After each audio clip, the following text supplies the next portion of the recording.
Número uno, doctora Torres, muchas gracias por la invitación de poder estar aquí con ustedes. Número dos, a ustedes de estar presentes aquí, porque si no, no habría congreso ni simposio, sería todo línea o cualquier cosa. Y automáticamente me indica que ustedes son unos grandes estudiosos el estar presente en un simposio tratando de aprender algo, cosas nuevas. A lo mejor muchos se preguntarían, ¿por qué síndromes geriátricos en un congreso de VIH? A ver, número uno, porque la única manera de no envejecer es morirse. Por lo tanto, todos vamos para ser viejos. Número dos, porque todo lo que ustedes han hecho y están tratando de hacer por todos sus pacientes con VIH-Sida, o VIH nada más, es que tengan una mayor esperanza de vida con una mejor calidad de vida. Entonces, si no logramos eso, estamos mal. ¿Qué significa todo esto? La población que estuvo enferma y que han ido tratando empieza a ser de edad avanzada, empieza a llegar a ser vieja. Y entonces van a tener ustedes un reto muy importante. Por un lado, la enfermedad. Por otro lado, la multimorbilidad que se presenta en las personas de edad avanzada. Y en tercer punto, el propio hecho de estar envejeciendo. Entonces, tenemos que ir adaptando medidas, conociendo, estudiando, aprovechando cosas que les permitan tener una mejor capacidad a estas personas. En pocas palabras, ya estamos cerca en el mundo de los 3 millones de personas que se acercan a la edad avanzada. Eso significa hay que ponerse a estudiar algo de geriatría, por eso me invitaron aquí. ¿Qué es en un momento dado algo que está pasando y que sucede en las personas grandes? Que las enfermedades empiezan a tener presentaciones atípicas. Muchas veces una persona empieza a delirar, a perder la memoria y 2 días después empieza con tos, flemas y tiene una neumonía, pero empezó con un cuadro de deterioro neurocognoscitivo. Muchas veces empiezan a pelearse, a decir que se quieren ir a su casa estando en su casa o a tener otros problemas, y el problema era que tenían una infección de vías urinarias. Y así vamos teniendo mayores problemas. Recuerden ustedes que simplemente por envejecimiento nuestras arterias se van endureciendo y al endurecerse se aumenta la resistencia, se aumenta la posibilidad de tener hipertensión arterial.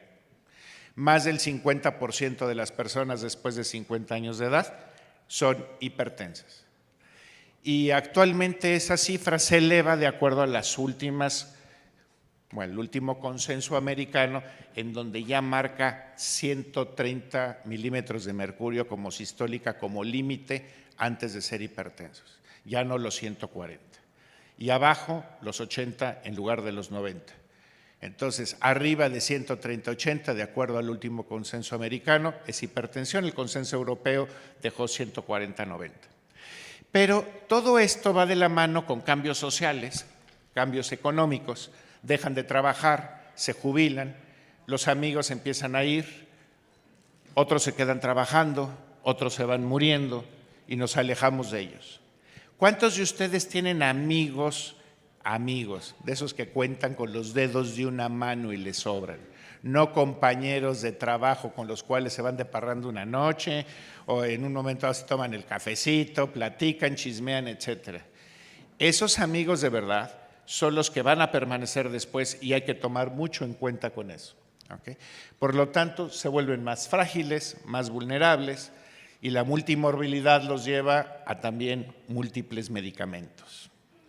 ¿Cuáles son esas características entonces?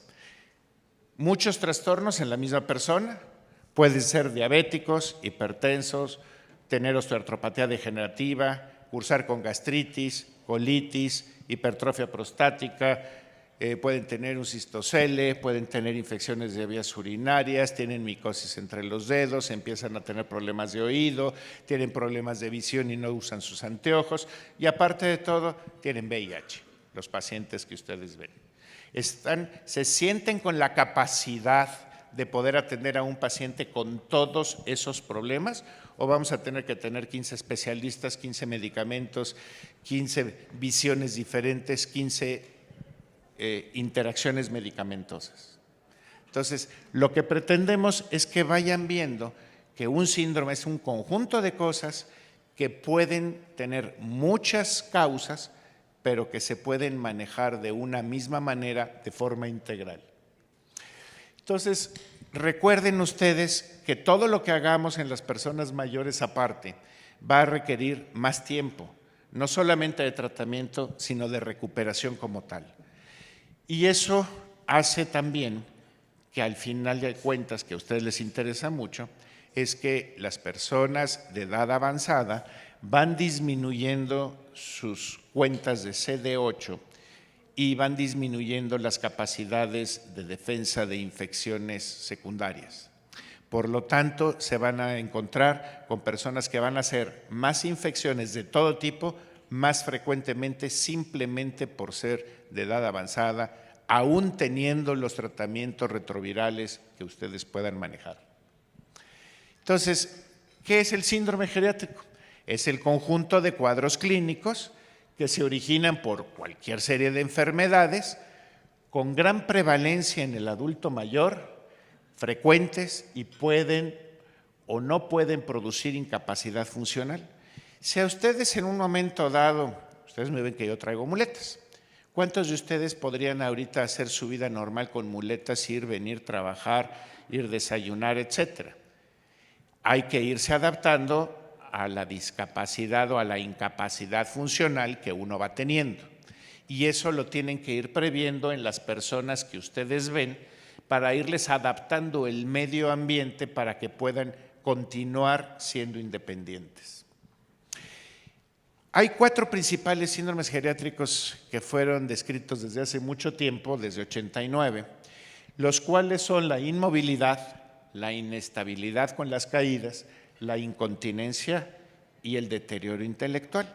Pero se han sumado muchísimos que al final iremos haciendo una pequeña listita y van a ver cómo casi todos caemos en alguno de ellos en su momento. Todos los síndromes geriátricos, cuando los vamos juntando, tienen mucha incidencia y prevalencia, como se los comenté.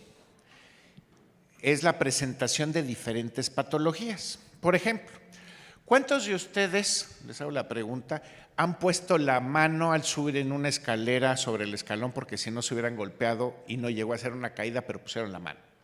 ¿O cuántos de ustedes se han resbalado en el año y se han levantado porque pues, se llegaron a caer? Yo estoy seguro que más del 30% de ustedes le ha pasado algo así. ¿Pero por qué se cayeron? ¿Distraídos? ¿Traían lentes bifocales y entonces no calcularon la altura del escalón o de la banqueta? ¿Estaban mareados? ¿Se habían echado sus copas? ¿Estaban dormidos? ¿Habían tomado pastillas para dormir? ¿Estaban deshidratados y entonces no tuvieron una adecuada circulación cerebral? ¿Tienen alteraciones en el oído? ¿Tuvieron una arritmia? ¿Tuvieron una baja o alta depresión? O sea, ya vamos viendo que simplemente para una caída puede haber muchísimos factores. ¿Ok? Entonces, ¿qué pasa cuando ustedes han tenido un accidente en algún lado? Cada vez que pasen por ese lado van a tener el doble de precaución que cualquier otra cosa. Si ustedes se resbalaron en un pasillo corriendo, la siguiente vez en ese pasillo no van a correr. Van a ir más rápido, pero no van a correr. Si ustedes tuvieron un accidente en coche y le pegaron en la esquina al de enfrente, la siguiente vez que pasen por ahí van a ir más lento y se van a fijar más y se van a acordar de ese hecho. Todo problema traumático causa una mayor aceleración de la memoria para ese momento. Sin embargo, nos vamos a olvidar de otras cosas que nos ponen también en peligro. Todos estos síndromes, todas estas patologías sindromáticas, lo importante es que pueden ser prevenibles y que requieren de un manejo multidisciplinario, interdisciplinario para su manejo en forma más adecuada. ¿Cuáles son los síntomas? Otras cosas que se ven o que se deberían de estudiar muy fácilmente. Hay muchos test Generalmente cuando nos dedicamos, bueno, si somos clínicos, nos valen gorra los tests, nos interesa saber cómo es el diagnóstico clínico. Si se dedican a la investigación, a la enseñanza, empiezan a pensar que hay que hacer el test de fulanito de tal, que hay que hacer de acuerdo a la guía, decir cuánto tuvo de parámetros, que si en un momento dado poner exactamente cuánto tiene una escala de Snellen para saber si tienen deficiencia visual o no tienen deficiencia visual, que si queremos hacer deterioro intelectual, que si manejamos el MoCA, que si manejamos el Mini-Mental y que si tiene 23, 24 puntos y que cuánto es para saber si tienen o no deterioro. Y eso lo vamos viendo en las instituciones públicas cada vez más. Sin embargo, una pregunta, ¿pueden levantar la mano todos los que tengan consultorio privado? Todos los demás que no levantaron la mano significa que trabajan en instituciones. Y entonces, por lo tanto, tienen que tener en serio los famosos tests, los famosos cuadritos y decir que el cuestionario de depresión, que si tienen el cuestionario de deterioro intelectual, que si ahora desde la consulta externa el cuestionario de salud ginecológica, bueno, en este caso ya está el nuevo también de síntomas prostáticos, que ya por ley tiene que estar, porque ya apareció la norma oficial mexicana, y en fin, empiezan a decirnos numeritos que apuntamos en un lado que les sirven a los matemáticos o a los investigadores para hacer trabajos de investigación. Pero en la vida real, ¿qué es lo que nos interesa a nosotros? Sus pacientes van a tener, de acuerdo a los estudios que hay actualmente sobre personas que tienen VIH de edad avanzada, los hombres son predominantes, casi no hay mujeres todavía. No han llegado todavía las mujeres a las edades avanzadas. Y de estos pacientes ya se encontró que el 56% de ellos son prefrágiles, o sea, ya van a estar en un estado en donde pueden sufrir la cascada de patología que se puede presentar. El 46% de los pacientes con VIH que llegan a edad avanzada ya tienen dificultad, más del 40%, en hacer actividades instrumentadas. ¿Qué significa eso? Tomar un camión, ir a hacer compras, limpiar la casa, preparar alimentos, manejar sus medicamentos, manejar su estado económico, entre otras cosas. Las actividades básicas pues, es la continencia, el levantarse, el moverse un poquito, o sea, el poder ir al baño, ¿okay? El bañarse y el vestirse. Pero las actividades instrumentales ya están afectadas en ellos. Resulta que uno de los problemas tardíos, tanto del VIH como de la sífilis, como de otras bacterias, es el deterioro intelectual y las demencias. Y las personas que están llegando a edad avanzada con VIH, el 47% tiene ya un deterioro intelectual.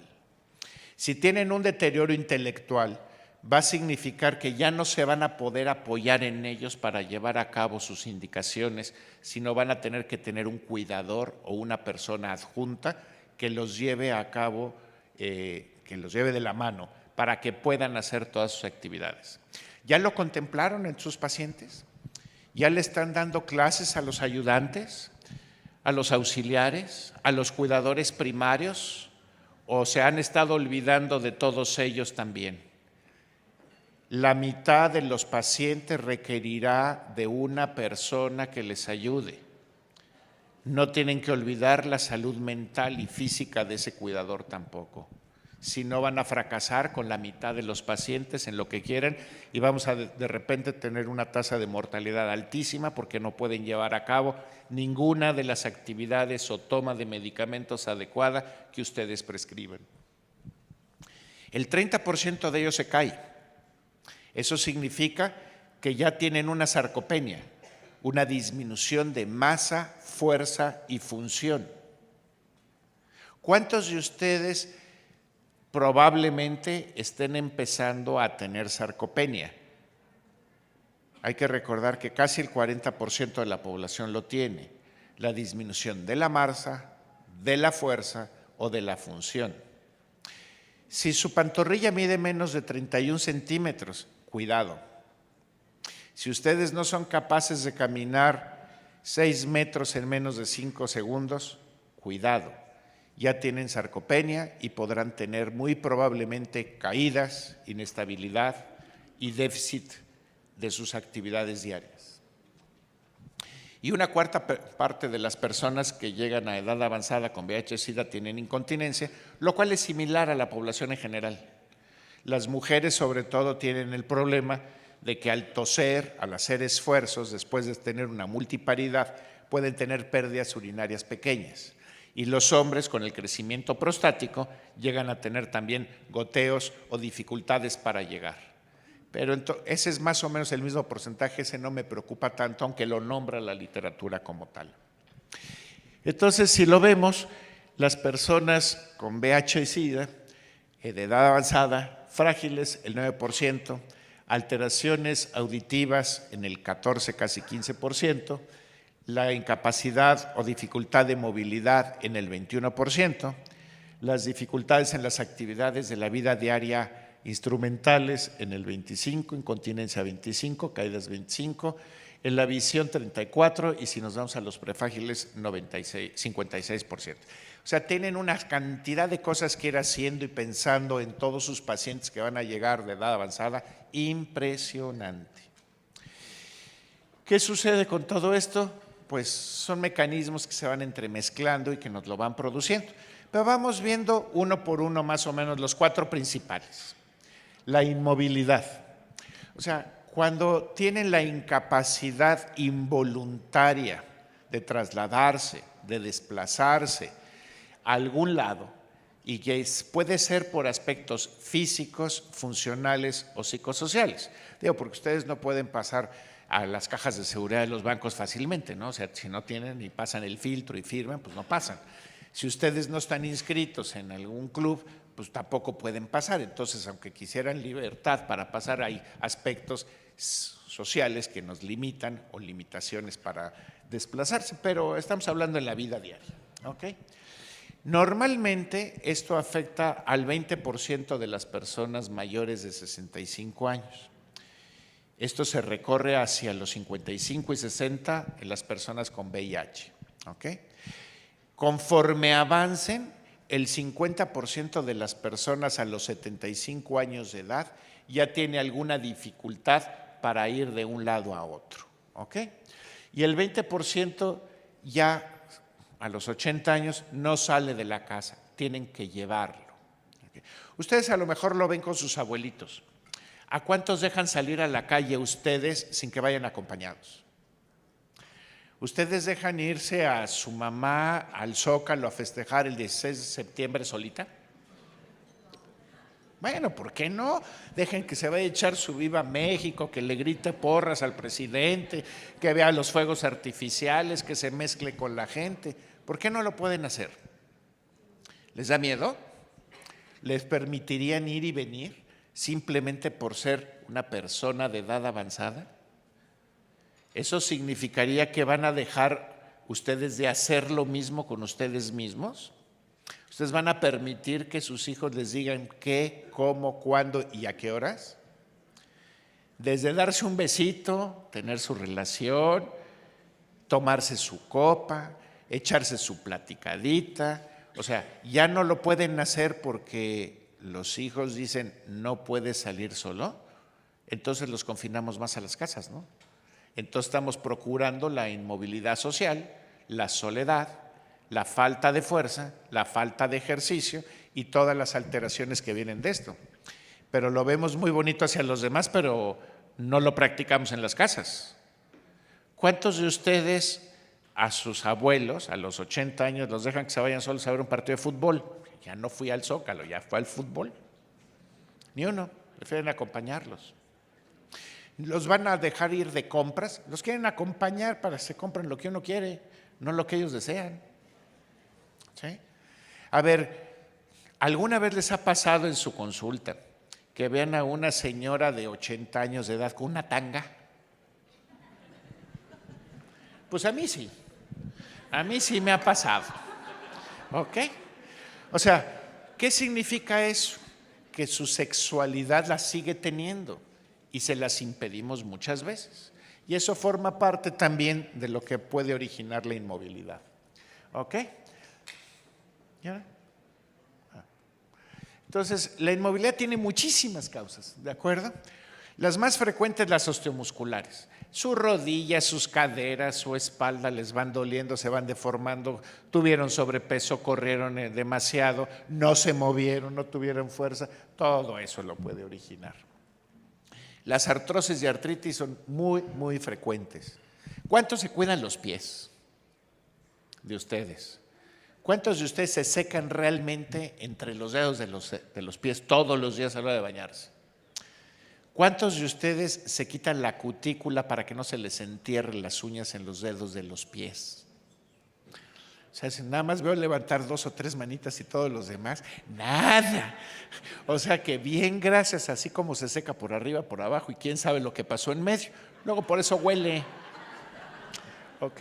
Entonces hay que tener cuidado, porque de ahí vienen también las deformaciones, el mal cuidado. ¿Cuántas usan tacones de 10, 15 centímetros a veces o durante épocas? La posición del pie y de los dedos, pobrecitos, o sea, los arcos anteriores caídos van para abajo y eso origina alteraciones de la movilidad con el paso de los años.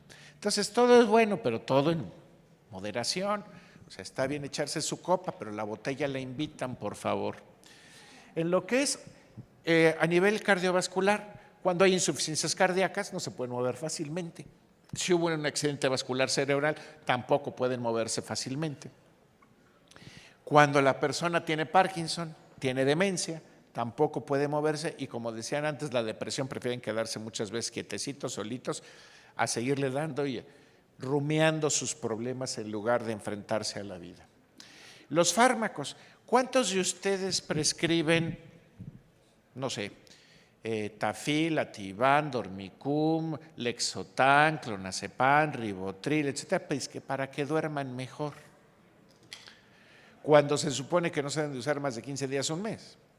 Y a lo mejor ya hay muchos de ustedes que ya toman hasta alguna benzodiazepina para poder dormir. Eso de poder dormir, pues es que así no se puede dormir, hombre, o sea, esos atarugan. Van a acabar con disminución de la capacidad mental, si eso es lo que quieren, bueno, pues todo se vale. Pero para dormir hay muchas actividades que se pueden hacer que no hacemos. O sea, ¿quién hizo ejercicio? ¿Quién se puso a la luz durante el día y no encerrados en un lugar de estos? ¿Quién no se acostó a ver la televisión o quién se acostó a ver la televisión o a leer en su cama? ¿Quién se relajó o hizo algunas respiraciones relajantes antes de dormirse? En fin, hay muchas actividades que se pueden hacer que ayudarían al sueño. Y luego no enfrescarse en que a fuerzas tienen que ser 8 horas de sueño. Digo, a lo mejor con 6 horitas basta, o sea, 4 ciclos de sueño son suficientes.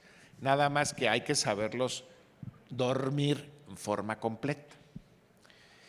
Otra de las cosas de la inmovilidad es que todos hay factores intrínsecos y factores extrínsecos. Ustedes les ponen una manifestación y aunque vayan en el coche no pasan. Pues también a pie les ponen la barrera y no pasan.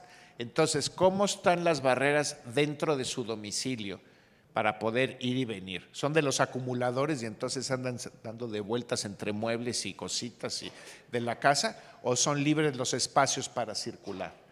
Fuera de lo que es la parte intrínseca. Entonces, ¿qué va a pasar con una persona que tiene inmovilidad? Número 1, es más frecuente las úlceras por presión y por lo tanto las infecciones y más si este llega a tener VIH. Tienen más desequilibrio hidroelectrolíticos. ¿Por qué? Porque no se levantan por el agua suficiente. ¿Cuántos de ustedes toman 1.5 litros de agua al día? Ok. Muy bien por ustedes. El que no llegue al 1.5, ¿ustedes han tratado de pasar puré de tomate por un popote? No se puede, ¿verdad? ¿Y caldillo de jitomate por un popote? Ese sí pasa. Esa es la densidad de la sangre y el agua. 20% menos de capacidad mental si llegan a tener sed. ¿Ok? Entonces, cualquiera de ustedes, si tiene sed, ya su cerebrito ya no funciona bien, ya perdieron. Y si quieren estar bien con sus pacientes, pues vayan, tomen agüita, vayan al baño antes y luego ven al paciente, no hay problema, porque va a haber que ir al baño a orinar más frecuente.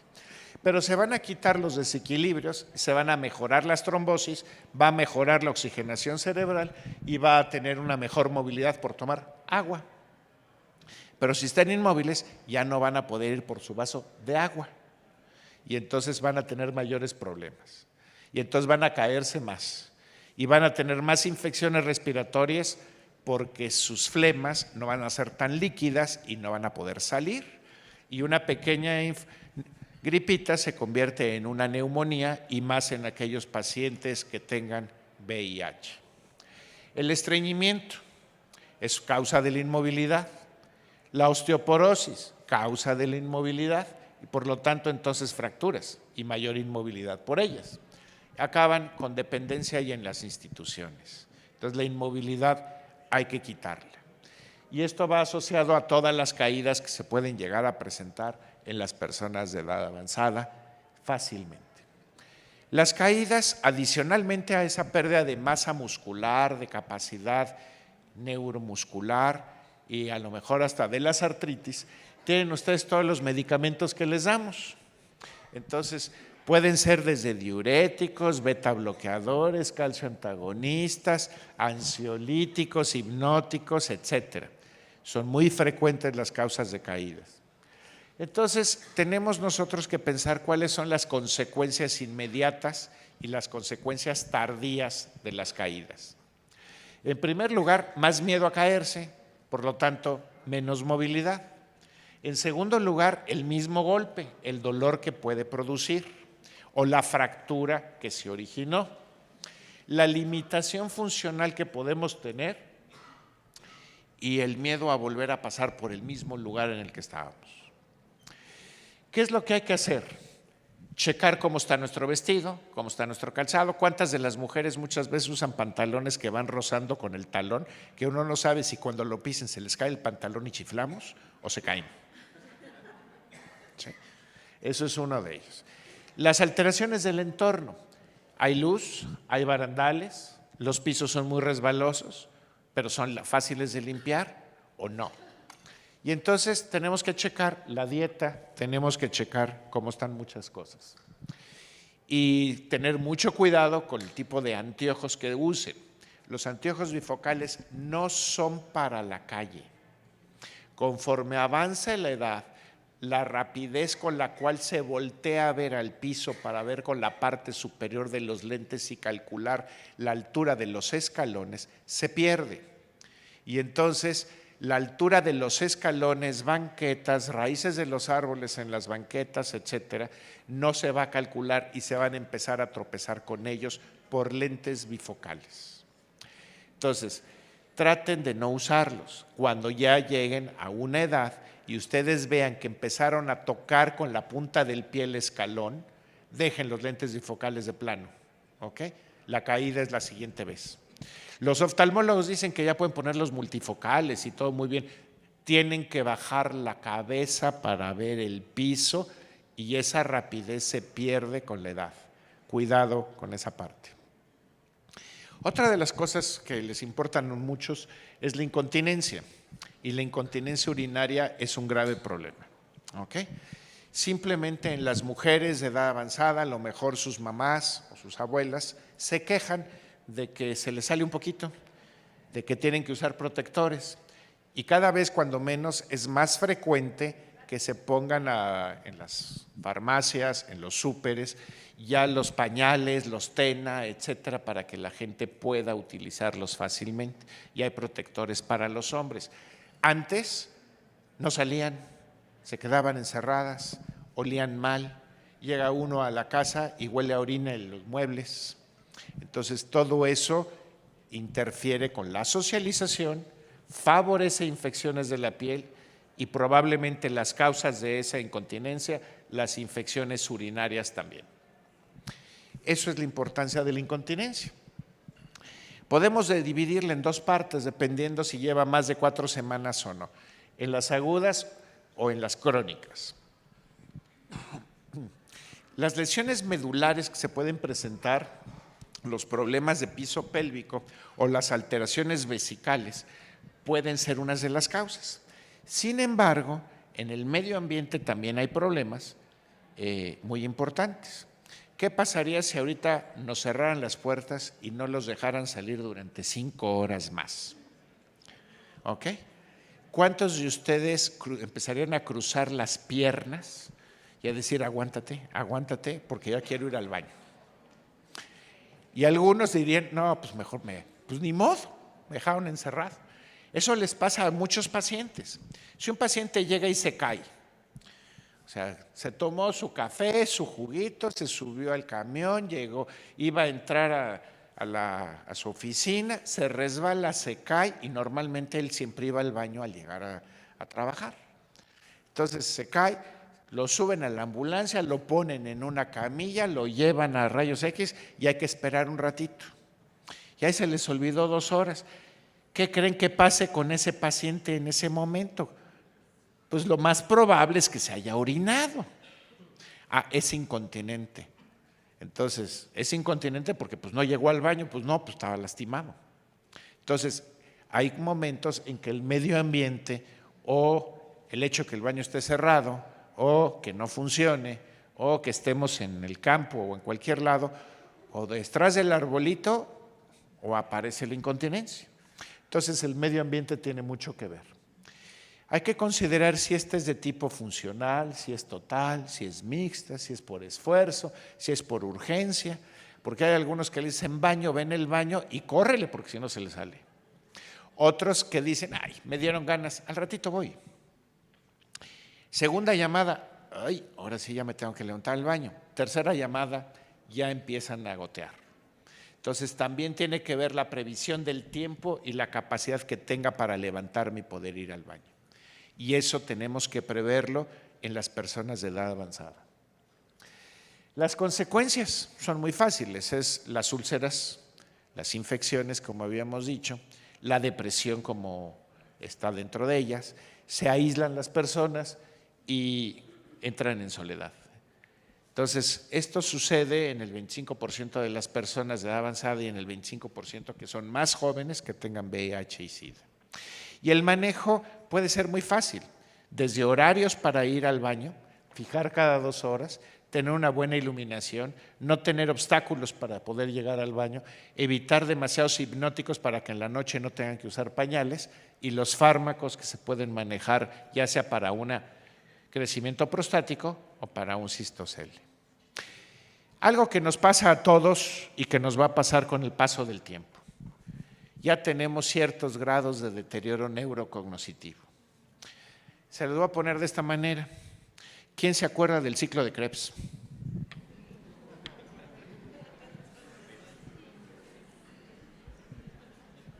Nadie.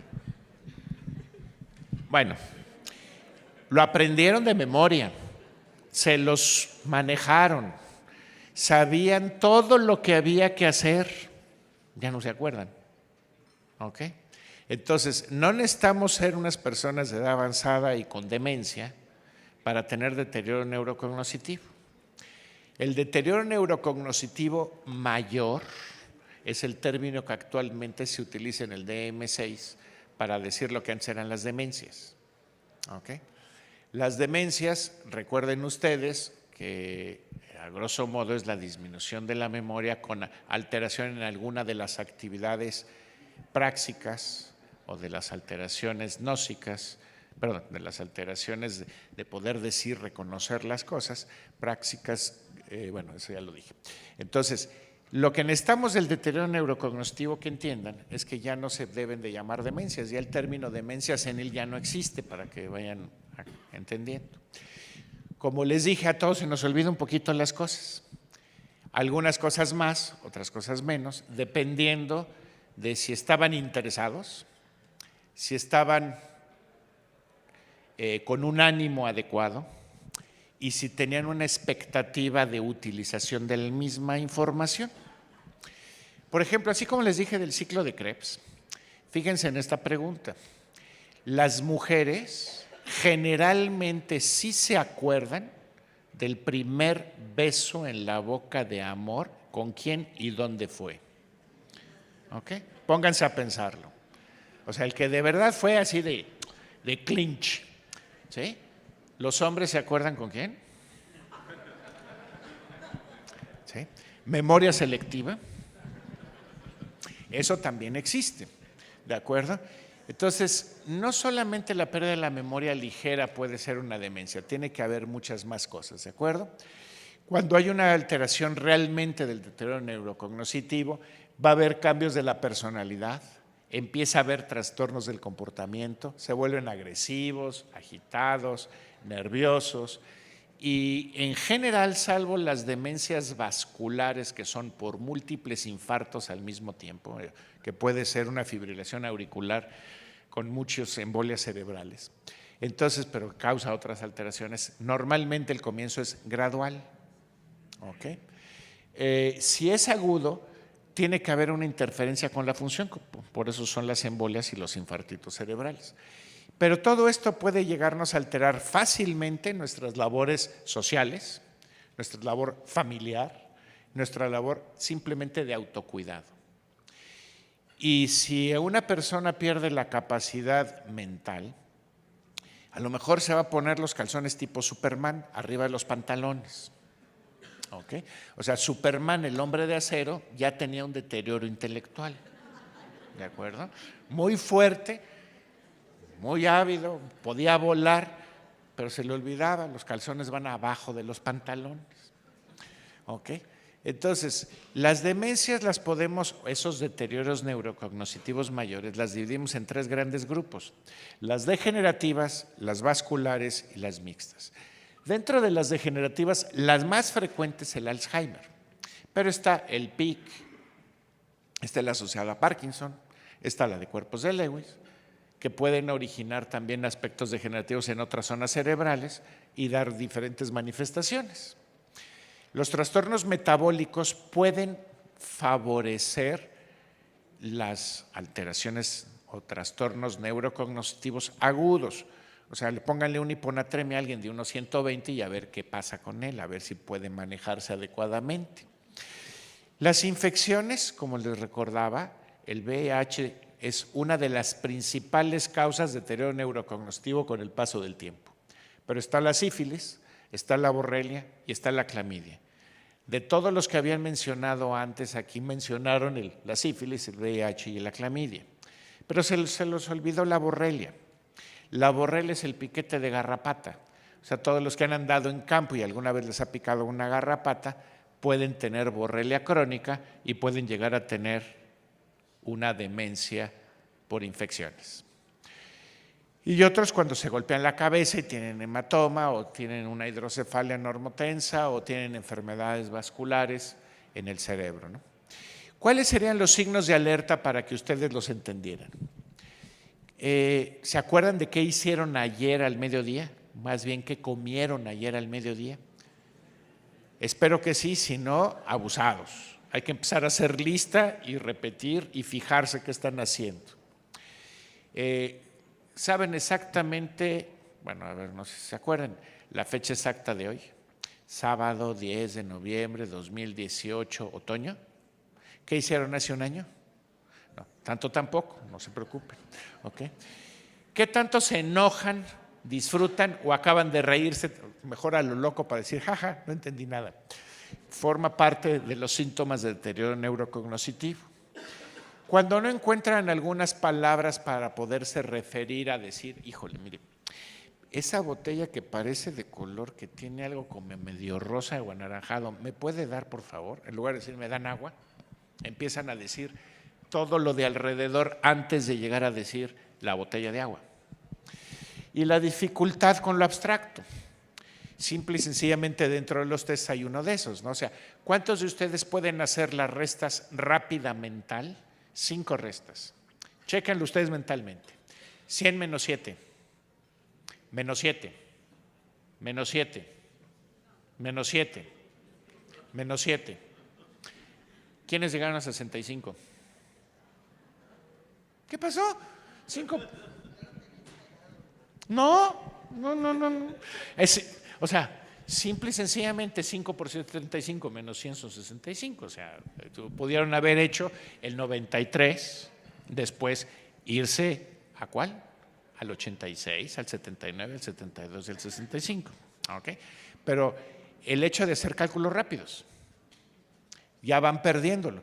En teoría todos ustedes son buenos. ¿Okay? Es igual que el 2, 4, 8, 16, 32, 64, 128, 256, 512, 1024, 2048. ¿Sí me siguen? ¿Quién le sigue? 4096. ¿Quién le sigue? Eso, muy bien, perfecto. O sea, sí se pueden hacer, pero los cálculos se pierden la capacidad y entonces empiezan a robar la lana en todos los mercados. Los cambios van chuecos. Empiezan a perder cuánto le di a la mujer de gasto y ya no le alcanzó. O lo guardó, me tomó el pelo o qué pasó. O dimos las propinas ya no del 10 ni del 15, sino del 25 y 40%. O sacamos en un momento dado los billetes y confundimos el de 50 con el de 500 con el de 20, que ya se parecen mucho. ¿Ok? Y entonces la afasia, la apraxia, la agnosia, el deterioro de juicio, las alteraciones de la realidad, junto con la pérdida de la memoria, nos dan el diagnóstico. Tenemos que hacer ¿qué? Ejercicios mentales. Tenemos que manejar nuestro medio ambiente y están los medicamentos para ellos. Simplemente ejercicios mentales. Pueden ser las restas, puede ser el sudoku, puede ser en un momento dado el leer en voz alta, escribir y comentar lo que uno quiere hacer. El preparar una plática significa leer un artículo o un libro o varios, escribirlo y después entender lo que va uno a decir y cómo lo va uno a decir. Dar una clase también tiene mucho que ver. Entonces vale la pena hacerlo, ¿de acuerdo? Medicamentos para el deterioro intelectual, dos grandes grupos, anticolinesterasas y memantina, pero no lo mejoran, no lo frenan por completo, reducen el tiempo y la velocidad, la velocidad de evolución. Hay otros síndromes geriátricos como tales. La polifarmacia, que es dar más de 3 a 5 medicamentos nuevos. Eso significa entrar al hospital y les metemos miles de cosas aparte de lo que tenían, porque ya la polifarmacia ya va pasando a la historia porque un diabético toma a lo mejor 2 o 3 medicamentos, que al mismo tiempo toma otros 2 o 3 para la hipertensión, más la estatina y la aspirina de prevención secundaria, ya llegamos a 6. Entonces ya sería polifarmacia tener diabetes e hipertensión. Pero si le sumamos el de la artritis, el de la protección gástrica, el de la continencia urinaria, la del dolor que pueden estar teniendo por alguna artrosis, más la infección en donde les llegaron o los antirretrovirales que utilizaron, más el de los efectos secundarios del mareo que le dieron o de la náusea o del vómito, pues llegamos muchas veces a 10, 15 y hasta 20 medicamentos en las personas grandes. Y esos son síndromes que hay que ver, aprenderse muy bien, efectos secundarios e interacciones medicamentosas de todo lo que le permitamos al paciente tomar. Si ustedes lo ven y les da una lista, tienen que saber que sí y que no, y en todo caso chéquenlo en el PR Vademecum, en el PLM, en donde quieran, chéquenlo para que no haya interacciones medicamentosas graves. La fragilidad simplemente lo podemos manejar por que ha perdido peso corporal y porque tengan dificultad de levantarse 5 veces de la silla sin apoyarse. O sea, ponen las manos sobre el pecho, levántense y siéntense, levántense y siéntense. Si lo pueden hacer 5 veces seguidas, no están dentro de la fragilidad ni prefragilidad. Si ya no lo pueden hacer ahorita, aguas, dieta, ejercicio y cambien su manera de ser porque van paradadas al traste. Otros más de los síndromes, las úlceras por presión, la desnutrición o el cambios en las nutriciones porque comemos más harinas, menos proteínas. ¿Cuántos de ustedes toman el 1.2 gramos de kilo de peso de proteínas al día? 1.2 si pesan 70 kilos, automáticamente les da 84 gramos de proteínas diarias. Carne, pollo, pescado y frijoles, promedio 25 gramos por 100 gramos. Significa que si yo quiero tomarme un filete de 200 gramos me dio 50 gramos, ¿cómo completé mis otros 82? ¿Cuánto toman de leche? ¿Cuánto toman de huevo? Calcúlenlo, porque si no tienen esa cantidad de proteínas en el cuerpo, su masa muscular se va a venir para abajo, su capacidad mental se va a venir para abajo y las infecciones y la recuperación de ellas es mucho más difícil. ¿Cuántos de ustedes se fijaron en la alimentación de sus pacientes? ¿Cuántos? Muchos decimos, es que tiene que comer bien. ¿Cuánto es comer bien? ¿Cuántas frutas, cuántas verduras les dan a un paciente? Tienen que ser 5 raciones de frutas o verduras diarias, de preferencia de diferente color. Puede ser 3 frutas, 2 verduras, 3 verduras, 2 frutas, 4 frutas, 1 verdura, 4 verduras, 1 fruta, no importa, ¿ok? Pero variado. ¿Cuántos dividen la proporción de proteínas en mañana, tarde y noche? No se vale irse a tomar un búfalo al mediodía y no tomar nada en la mañana y en la noche. Se pierde el poder de las proteínas.